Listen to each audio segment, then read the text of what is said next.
I know these rules can feel constraining, but remember, the point of this course is to learn how to write clearly and persuasively. Think about that.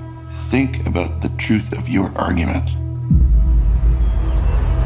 You're an amazing person, Ellie. I couldn't ask for a more incredible daughter.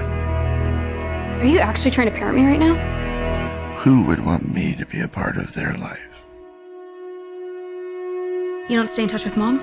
She really only tells me things about you. Why?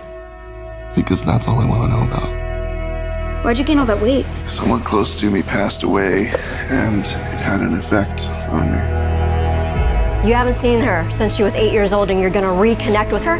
Sorry. I don't like this. This isn't a good idea. I'm sorry. You say you're sorry one more time, I will shove a knife right into you, I swear to God. Go ahead. What's it gonna do? My internal organs are 2 feet in at least.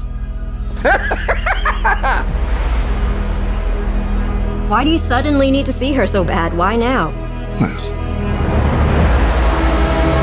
I'm worried that she's forgotten what an amazing person she is. I need to know that she's gonna have a decent life where she cares about people and that she's gonna be okay. I need to know that I have done one thing right with my life.